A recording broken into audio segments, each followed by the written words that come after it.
골든에이지 TV. 안녕하세요. 경제와 투자를 공부하는 골든에이지 TV입니다. 예, 반갑습니다. 돈이 되는 원자재 공부 2차 전지용 원자재를 알아보고 있는데요. 오늘 네 번째 시리즈입니다. 얼마 전에 노벨상 수상자 발표하신 거 아시죠? 예, 알고 있습니다. 보면 이제 관심 많이 가는 게 노벨 평화상이에요. 16살짜리 스웨덴의 환경운동가 툰베리 양이 탈 거냐 말 거냐, 최연소 기록을 세울 거냐 말 거냐. 그것도 뭐 관심 있었지만 저는 사실 돈 되는 거 아니면 잘 관심을 없어서. 저는 이제 노벨 화학상 수상자를 보고 요즘 저희가 방송하고 있는 2차 전지 리튬이온 배터리 이거를 연구한 교수님들이 수상을 하게 됐더라고요. 그래서 되게 익숙하더라고요. 아유, 저는 사실 이거밖에 눈에 안 들어오더라고요.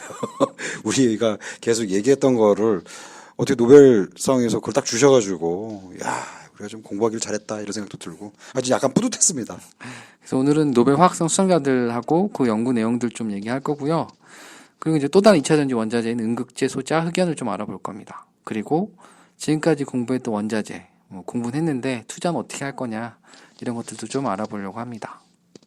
앞서 말씀드린 것처럼 올해 노벨 화학상은 리튬이온 배터리를 개발하고 발전시킨 과학자 3명이 수상을 하게 됐는데요. 사실 지난 수년간 DNA 유전자, 바이오 쪽에 수상자를 많이 배출했었는데 이번에 이제 화학상에 배터리에 관심을 돌렸다는 점에서 좀 주목을 받고 있고요. 스웨덴 왕립과학원은 9일날 존 구디너프 미국 텍사스대 교수, 그리고 스탠리 휘팅엄 뉴욕 주립대 교수, 요시노 아키라 일본 메이저대 교수 3명을 올해 노벨 화학상 수상자로 선정했다고 발표했습니다. 여기서 이제 발표한 내용을 보면 리튬이온 배터리는 포터블 전자기기용 전원으로 전 세계에서 통신, 업무, 연구, 음악 감상과 지식 탐구에 이르기까지 모든 분야에서 사용되고 있고 장거리 운행이 가능한 전기차 개발과 태양광 풍력 등 신재생 에너지의 저장도 가능케 했다. 이렇게 발표를 했습니다. 제가 이 내용을 딱 보고서 무슨 생각이 들었냐면, 사실 우리가 핸드폰도 그렇고, 우리가 알고 있는 거의 대부분의 노트북도 그렇고요. 전기선이 연결돼 있지 않은 모든 제품에 사실 배터리가 들어가 있잖아요. 그렇죠. 만약에 그런 배터리가 없었다면 이런 세상이 왔을까 싶은 생각을 다시 한번 하게 됐습니다. 야, 모든 생활용품을 다 바꾼 1등 공신이구나라는 생각이 들어서 생활 패턴도 바뀌었고. 그렇죠. 과거 납축전지는 정말 크고 이렇게 좀 무겁고 환경오염 이슈도 있고, 근데 이제 현재처럼 조그매지고 용량도 커지고 효율도 높아진 배터리는 사실 이 세 분이 해놓은 업적을 이제 인정할 수밖에 없습니다. 뒷장에 설명을 드릴 건데, 이제 지난 시간 우리가 알아봤던 리튬이온 전지 구성부터 양극재, 음극재 이런 것들이 전부 이분들이 만들어낸 거더라고요. 그래서 이분들이 없었다면 현재 이제 이런 수준의 배터리 나오지 않았을 거다 이렇게 얘기할 수 있을 것 같습니다. 야, 노벨상 받을 만했네요. 네. 이제 각각 세 분의 업적을 살펴볼 건데요. 제일 먼저 휘팅엄 교수가 나옵니다. 이분은 1972년에 이황화 티타늄이라는 걸 양극재로 해서 리튬 2차 전지의 이론을 제일 처음 개발하게 됩니다. 이 이황화 타이타늄이라는 소재는 층상 구조의 분자로 되어 있고요. 층방전할 때 내부의 리튬 이온을 수용할 공간을 보유하고 있습니다. 여기서 층상 구조라는 거는 제가 첫 시간에도 말씀드렸는데, 여기에 이제 이온이 저장되고 다시 이동하면서 이제 전기를 좀 보존을 할 수 있는 체계인 거고요. 이 리튬 이온이 층상 구조를 기반으로 한 소재 연구를 이제 본격적으로 시작을 하게 됩니다. 그리고 리튬과 알루미늄 합금 금속을 음극재로 사용했는데, 사실 이 당시의 문제는 이 리튬이 반응성이 너무 커서 폭발 위험도 크고 또 비싼 원자재들이 쓰여서 제조 과정이 어려워지고 해서 상용화는 불가능할 거다라고 당시엔 예상을 했습니다. 그 이후에 이제 구디너프 교수가 나오는데요. 이름이 좀 특이하죠. 정말 영어 스펠링이 굿이너프입니다. 좋은 분이시네, 좋은 분. 그러니까. 그 올해 나이는 97세고요. 지금도 연구 활동을 한다고 합니다. 대단하십니다. 구디너프 교수는 1980년도에 발표한 논문을 바탕으로 사실상 리튬의 원형을 만들었는데요. 리튬 배터리 양극재를 이황화 타티늄 대신에 리튬 코발트 산화물로 해서 리튬 이온을 흡수할 수 있는 양극재를 개발하게 됩니다. 역시 층상 구조로 이루고 있어서 충전을 하면 리튬 이온이 층상형 틈 사이에 빠지게 되고, 방전을 하면 다시 층상형 사이로 들어가게 되는, 이제 아까 말씀드렸던 휘팅엄 교수의 연구를 그대로 수용한 다음에 양극재를 좀 최적화했다라고 보면 될 것 같고요. 마지막 요시노 교수는 1985년 아사히 가세이라는 기업에서 재직하던 시절에 최초의 상업용 리튬이온 배터리를 상용화하는 데 성공하게 됩니다. 특히 리튬이온 배터리의 음극재가 좀 문제였었는데요. 최적의 소재를 찾아서 안전성 문제를 해결하고 원통형 셀 개념도 구현했다고 합니다. 오른쪽에 보시면 요시노 교수가 개발한 배터리인데요. 이제 구디너프 교수가 개발한 양극재를 가지고 음극재로는 반응성이 큰 리튬 대신에 탄소로 이루어진 석유 코크스를 써서 상용화를 했다고 합니다. 오늘 살펴볼 음극재 소재이기도 하고 뭐 이런 거 보면 참 일본은 대단한 것 같습니다. 물리학상도 받고. 그러니까 만드는 거나 이론적인 건 다 미국이나 영국 사람들이 하고 그 다음에 그거를 양산하는 건 일본이 해서 어떻게 보면 세 나라 이 구디너프 교수가 원래 영국 사람이니까 어찌 보면 이 세 나라 특히 미국 서양계하고 동양 사람이 붙어서 만들어낸 건데 왜 한국 사람은 없죠? 한국 사람은 지금 이제 세트를 만들고 있으니까요. 좀 있으면 하여튼 뭐 화학상 나오실라나? 오늘 알아볼 원자재는 음극재 소재인 흑연입니다. 음극재를 충전할 때 리튬 이온을 받아들이는 역할을 하는데요. 방전 시에는 산화되면서 전자를 방출하는 역할을 또 하고 있습니다. 앞서 요시노 교수가 발견한 탄소 소재 흑연을 사용하고 있고 흑연은 특히 안정적이고 리튬 이온을 주고받는 능력이 우수한데요. 흑연을 얘기하면 연필심을 먼저 떠오르죠. 연필심 맞습니다. 하지만 연필심에 사용되는 흑연은 저렴하고 품질은 많이 떨어지는 거라고 보시면 될 것 같습니다. 흑연은 이제 천연 흑연과 인조 흑연으로 나뉩니다. 석유나 석탄을 태우면서 발생하는 이산화탄소에서 탄소만 빼내서 만드는 게 인조 흑연이고요. 실제 지하에서 캐내는 게 천연 흑연입니다. 현재 사용되는 탄소 재료 중에 40% 이상이 흑연에서 추출이 되고요. 보시는 것처럼 음극재에서 쓰이는 탄소 물질은 지금 말씀드린 천연 흑연과 인조 흑연, 그리고 저결정 탄소, 그리고 금속계 이 네 가지가 있습니다. 각각의 특징을 좀 볼 건데요. 일단 천연 흑연은 가격이 저렴합니다. 그 대신 충전 효율이 낮아서 초기에는 이제 못 썼어요. 천연 흑연을 인조 흑연만 쓰다가 천연 흑연 쪽의 표면 처리 기술을 통해서 충전 효율을 한 90% 정도 수준으로 향상시키면서 아무래도 저렴한 천연 흑연의 사용이 좀 지속적으로 확대되고 있고요. 중대형 2차 전지 같은 경우는 가격이 워낙 비싼 걸 해결하기 위해서 천연 흑연과 인조 흑연을 혼합해서 사용하는 추세입니다. 인조 흑연 같은 경우에는 2500도씨 이상의 교호를 가해서 흑연의 고결정 구조를 만들기 때문에 천연 흑연보다는 조직이 안정적이고 수명이 두세 배 우수하다고 합니다. 다만 충전 후 보유한 전기를 소진하는 속도가 짧고 그 대신 재충전하는 시간도 짧습니다. 인조 흑연 시장은 열처리 기술이 뛰어난 일본이 주도하고 있고 천연 흑연 시장은 자원이 풍부한 중국이 현재 주도하고 있는 추세고요.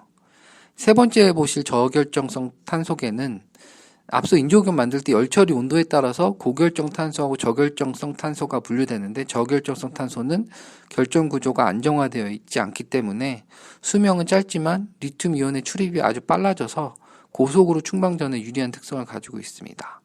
그래서 전기차의 급속 충전 이런 데는 저결정성 탄소가 천연 흑연의 수요 일부를 대체할 것으로 예상을 하고 있고요.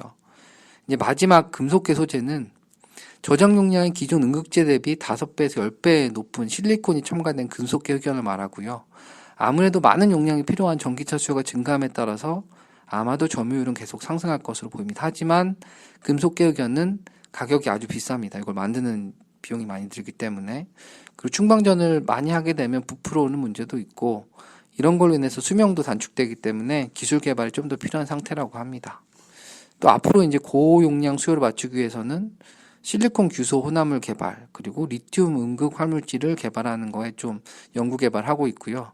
앞으로 발전 방향에 따라서는 흑연의 수요는 좀 변동이 될 수 있을 것 같습니다. 음극재 같은 경우에는 여러 가지 가공 공정이나 이런 것들이 기술 장벽이 상당히 높다고 하더라고요. 그러니까요. 그래서 가공비도 높고, 그래서 가격 같은 경우에도 실제 흑연 가격이 아무리 많이 변동을 해도 거의 변하지 않는 게 음극재 가격이라고 하더라고요. 그래서 이제 아무래도 어쨌든 기술력이 바탕이 돼야지 할 수 있는 산업인 것 같고요. 그러니까 이게 흔한 걸로 뭘 하는 게 더 어려운 것 같아요. 흑연 중에 천연 흑연의 매장량하고 생산 현황을 좀 볼 건데요. 흑연 최대 매장 국가는 보시는 것처럼 터키입니다. 터키가 9천만 톤 정도로 1위고요. 중국이 2위를 차지하고 있습니다. 그런데 이제 북한이 이제 보시면 9위, 200만 톤을 9위를 차지하고 있습니다. 그래서 북한도 이제 우리나라도 이제 나오는 것 같고요. 저 정도니까 이 원자재 이렇게 가끔씩 보다가 북한 얘기 나오면 저것만 우리 갖고 있었어도 지금보다 잘 살 텐데. 그렇죠. 그리고 우측의 생산량을 보시면 중국이 뭐 압도적으로 1위를 차지하고 있고요. 2016년 기준으로 천연 흑연의 연간 생산량은 120만 톤 규모고 중국이 66% 차지하고 있습니다. 근데요, 흑연이 2차 전지 음극재로 만든 데 쓰일 뿐만 아니고 생각보다 많이 쓰이더라고요. 미래 산업 소재, 뭐 차세대 소재로 많이 각광을 받고 있던데요. 혹시 군사 무기에 흑연이 쓰이는 거 아세요?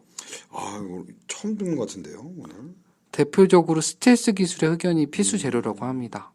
특수 도료에 흑연을 넣어서 레이더파를 흡수하도록 만든 외장 복합 소재가 이건데요. 결국 뭐 미 공군에서 만든 스텔스기는 흑연 없이는 만들 수가 없고요. 또 하나, 석유와 플라스틱, 그 뒤에 이어서 4차 산업의 차세대 핵심 소재로 그래핀이라는 게 있어요. 그건 들어본 적이 있습니다. 네, 이게 흑연이 핵심 재료고요. 그래핀은 구리보다 100배 이상 전기가 잘 통하고 실리콘보다 100배 빨리 전자를 전달할 수 있고 열 전도성은 다이아몬드보다 2배 이상 높다고 하고요. 강도는 철보다 200배 강하다고 합니다. 그런데 신축성이 좋아서 늘리거나 구부리는데도 문제가 없다고 합니다. 정말 만능인 것 같지 않습니까? 그리고 그래핀은 그 얘기를 하셔서 그렇지만 한국이 상당히 기술 개발에 또 앞서 있는 데라서 아마 향후에 노벨상의 물리학상이나 뭐 화학상에 그래핀과 관련된 게 올라온다면 어떤 한국인이 최초의 상을 받을 수 있지 않겠냐라고 할 정도로 한국 사람들이 좀 연구를 많이 하는 것 같기도 하고요. 일전에 스페이스X에서 우주에다가 항공기를 쏘는 게 아니라요. 엘리베이터 같은 걸 만들어가지고 우주 여행을 하면 어떨까 했을 때 가상으로 그래핀이라는 거 갖고 우주까지 올리는 거예요. 엘리베이터를. 근데 그게 가능하다고 하더라고요. 그래핀은. 그래핀으로. 그러니까 그 정도로 뭐 신축성도 좋고 강도도 세다고 얘기를 하는 걸 한번 본 적이 있습니다. 그러니까 북한하고 통일이 되면 이런 걸 만들면 좋겠네요. 그 생각을 좀 했습니다. 노벨상도 받는다니까. 노벨상도. 이제 응급지 수급 상황을 볼 건데요. 천연이든 인조든 흑연을 말하고요. 왼쪽에 수용호 그래프를 보시면 응급지 시장은 현재 수요보다는 공급이 많은 상황입니다. 특히 중국 업체들이 자체 부여한 광산을 통해서 가격 경쟁력에 우위하고 내수 시장의 성장을 바탕으로 공급 물량을 빠르게 누르고 있는 현재 상태고요. 하지만 이제 전기 자동차를 포함해서 2차 전지 수요가 증가되면 자연스럽게 응급재 수요 증가도 연결이 돼서 22년부터는 아마도 수요가 공급을 추월할 것으로 예상을 하고 있습니다. 테슬라 같은 경우는 충방전 수명 연장에 유리한 인조흑연을 고수하고 있고요. 나머지 업체는 인조흑연 가격이 워낙 비싸기 때문에 천연흑연하고 섞어서 사용을 현재 하고 있습니다. 그래서 테슬라가 좀 비싸군요. 그렇죠. 테슬라를 만든 파나소닉이 그렇게 만들어서 공급을 받기 때문에 아마 공급 단가가 더 비쌀 거고요. 오른쪽에 응급재 점유율을 좀 보시면 대부분 일본 또는 중국 회사들입니다. 한국은 이제 포스코 캠텍이 4위 점유율을 보이고 있긴 한데 이제 옆에 보시면 BTR이라고 중국 업체입니다. 이 중국 업체는 주로 천연 흑연을 생산하고 있고 일본 같은 경우에는 히타치 케미칼 뭐 이런 회사들은 뛰어난 열처리 기술을 바탕으로 해서 인조흑연을 주로 생산을 하고 있습니다. 결국은 그 자국에서 어떤 응급제, 어떤 흑연 원자재를 이렇게 생산 잘 하는 회사들이 있어야 사실 이게 또 발전할 수 있는 그런 어떤 선순환 구조네요. 정확하게 보니까. 우리나라도 이번에 일본하고 무역 갈등이 있으면서 어쨌든 내부적으로 소재 산업에 대한 육성을 계속 발표하고 있으니까요. 그런 것도 좀 기대해 봐야 되지 않을까 그래야 될 것 싶습니다. 같습니다. 지금까지 2차 전지 소재를 쭉 알아봤는데요. 그럼 이들 원자재에 투자하고 싶으면 어떻게 해야 하나? 4가지 방법을 좀 소개해 드리려고 합니다. 첫 번째는 가장 이제 쉬운 거, 2차 전지 소재 기업 주식에 직접 투자하는 방법입니다. 이제 가장 투자가 용이한 국내 기업 중심으로 좀 말씀을 드릴 거고요. 포스코 캠텍이라고 이제 포스코 계열사인데요. 이제 수입에 의존하던 응급제 국산화를 위해서 2010년도에 LSMT론의 그 응급제 사업을 인수해서 제품을 현재 생산하고 있고요. 2019년도에 4월 달에는 양극재 생산업체인 포스코 ESM을 흡수합병하면서 거의 뭐 양극재, 음극재를 모두 생산할 수 있는 이제 원자재 소재 기업으로 이제 성장을 하고 있고 거의 뭐 앞으로는 쭉 고성장이 될 것으로 일단 예상은 하고 있습니다. 밑에 에코프로는 2차 전지 양극 활물질을 생산하는데 NCA 계열에서는 세계 2위라고 합니다. 그리고 이제 LNF라는 회사도 양극재를 생산하고 있는데 대용량 배터리를 사용하는 NCM 비중이 높고 이게 NCM이 이제 현재 수익이 제일 많이 나는 그 배터리라고 양극재라고 합니다. 그리고 LNF 같은 경우에도 세계 시장 점유율은 4.7% 정도, 그래서 7위 정도 수준이고, 뭐 2차전지 세트 메이커인 이제 LG화학, 삼성, SDI 모두 공급을 하고 있습니다. 이들 세계 기업의 이제 주가를 보면 18년 초부터 이제 쭉 오르기 시작해서 18년 말 19년 초에 정점을 찍습니다. 그리고는 쭉 다시 좀 하락하고 있는 추세를 현재 보이고 있습니다. 근데 사람들이 좀 그 생각은 해요. 포스코 하면 철강 회사인데 왜 이 음극장치 사업을 하지? 라고 생각을 할 수 있는데, 포스코 이 철강에 들어가는 거에 아주 중요한 것 중에 하나가 사실은 이 탄소들이 많아요. 이 철강을 만들고 막 재련하고, 그리고 철강업체 같은 경우에 어쨌든 소재를 상당히 많이 쓰기 때문에 소재 기술들이 뛰어나게 발전할 수밖에 없거든요. 열처리나 이런 것도 또 아무래도 본인들 그렇죠. 기술들이 있으니까요. 그 열처리 할 때 또한 이 탄소를 많이 씁니다. 그래서 이게 포스코는 어찌 보면은 아주 잘하는 거죠. 자기네들이 잘할 수 있는 거에서 또 새로운 어떤 소재 산업을 만든 거고, 올해까지는 저도 지금 현재 2차전지 투자를 하고 있는데, 올해까지는 뭐 제가 보기에는 가격이 계속 평타를 치다가 LG화학이나 SDI 같은 데서 본격적으로 수주 확대된 거는 이제 실제 매출화가 되고 이익으로 바뀔 때쯤 되면 한 번 더 올라가지 않을까 싶습니다. 두 번째 투자 방법은 글로벌 광물 펀드에 투자하는 건데요. 2차전지 소재에 들어가는 니켈, 코발트, 그리고 구리금까지 전반적인 광물 시장에 투자하는 글로벌 펀드의 광물 펀드에 가입하는 겁니다. 대표적인 상품은 블랙록 월드 광업 펀드인데요. 최근 원자재 시장 강세 때문에 올해에만 25% 정도 수익률을 기록했다고 합니다. 철, 석탄, 구리, 아연, 니켈 등의 기초금속, 그리고 금강 회사, 그리고 산업 광물을 생산하는 회사에 지금 투자를 하고 있고요. 이외에도 이제 KB, MKF 원자재 특별 자산 투자 펀드가 있는데, 이건 이제 에너지, 원유, 또 금속 쪽에 구리, 금, 알루미늄, 그리고 농산물에 투자하고 국내 최초 원자재 지수인 MKF 원자재 지수를 기초 자산으로 하고 있습니다. 다음은 지난 시간에 ETN을 알아봤는데요. 원자재 지수를 추정하는 ETN이나 ETF에 투자하는 겁니다. 하지만 2차 전지 원자재 소재 쪽 ETN은 우리나라에는 그렇게 많지는 않고요. 대표적인 게 이제 대신 니켈 선물 ETN입니다. 2017년도에 상장을 해서 가격은 지금은 많이 오른 상태고요. 또 여기에 2배를 추정한 레버리지하고 인버스 상품도 모두 상장되어 있습니다. 기초 지수는 S&P, GSCI, 니켈 TR이라는 지수를 추정을 하고 있습니다. 또 만약 해외 주식에 직접 투자할 수 있다면 미국에 상장되어 있는 글로벌 엑스 리튬 ETF나 중국의 글로벌 리튬 앤 배터리 테크 ETF도 투자 대상이 될 수 있는데요. 이제 보시는 글로벌 엑스 리튬 ETF는 2010년에 뉴욕 거래소에 상장이 됐고요. 이 펀드는 FMC, SQM 같은 리튬을 직접 채굴하는 기업에 직접 투자하는 비중이 높고요.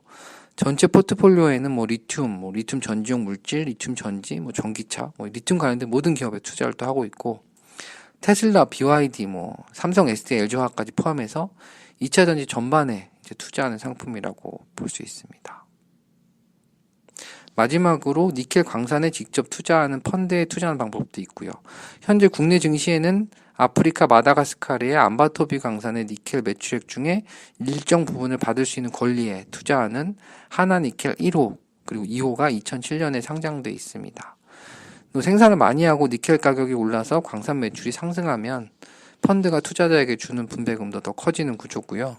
이게 정관상 약 13년간의 존립기간이 있다고 합니다. 그래서 이 존립기간이 끝나면 펀드는 해산이 되는 거고, 펀드가 해산이 되면 남은 재산을 이제 분배금으로 해서 투자자에게 나눠주겠죠. 현재 역시 니켈 가격이 상승을 많이 하면서 이것도 가격 역시 많이 오른 상태이긴 합니다. 여기서 이제 좀 조심스러운 게, 그 하나니켈 1호 같은 경우나 2호 같은 경우에는 아까 말했던 13년의 존립 기간이 있는데, 이게 그 매번 분배금을 주고 나면 전체 모 금액이 줄어요. 그래서 가격이 이렇게 떨어지는 구조입니다. 이렇게 쭉. 그래서 딱 들어갈 때 보면 이렇게 가격이 떨어져 있지? 라고 생각하는 게 어쨌든 분배금을 계속 줘서 그렇습니다. 줘서 그래서 자산을 이렇게 어떻게 보면 나눠주는 거거든요. 이익만큼 자산 나눠주는 건데, 이제 이게 니켈 가격이 올라가면 사실 직접적으로 그 니켈 1호와 2호에 곧바로 반응을 하지는 않아요. 그런데 가격이 올라가니까 이게 투자 수요가 올라가서 확 올라가는 경우가 있거든요. 그래서 그 주식 자체를 이제 사고 팔게 됩니다. 그렇게 해서 이제 수익을 많이 창출하기 때문에 투자할 때 좀 조심하셔야 돼요. 실제로 분배금이 제공될 때는 이 분배금 제공된 거가 권리락이 발생하기 때문에 권리락 때문에 들어간 거하고 실제 가격이 올라가는 거에 그 간격차를 잘못 들어가면 아주 큰 손해를 볼 수 있으니까 조심하셔야 될 것 같고요. 그러니까 보통 사람들, 그러니까 우리 같은 일반 투자자들이 제일 좀 쉽게 투자할 수 있는 건 ETN인 것 같습니다. 그래서 대신 이렇게 선물 ETN이나 ETF 같은 거를 해외에 직접 투자하시면 좋긴 한데 하여튼 국내에는 ETN은 하나밖에 없기 때문에 그걸 좀 잘 보셔가지고 뭐 적절하게 포트폴리오 좀 구성하셔서 해보시는 거는 좋은 방법일 것 같고요. 그 니켈은 이차전지의 핵심이기 때문에 또 다른 게 없어요. 아연이나 뭐 이런 것들을 투자하기가 우리 국내에서 쉽지 않아서 아마 니켈 갖고 이것저것 이차전지 전체를 좀 대변하는 거라고 보시면 될 것 같다는 생각이 좀 들어서 이차전지에 관심이 많으시면 이차전지 자체를 전체적으로 추종하는 이차전지 산업 ETF도 있어요. 오늘까지 2차 전지용 원자재에 대해서 구성 원리부터 양극재, 음극재, 소재, 뭐 투자 방법까지 4차례에 걸쳐서 좀 살펴봤고요. 원자재를 통해서 경제와 투자를 알아보는 시간, 다음 시간에는 새로운 주제, 그리고 좀 더 재미있는 내용으로 찾아뵙도록 하겠습니다. 감사합니다. 예, 감사합니다. 골든에이지 TV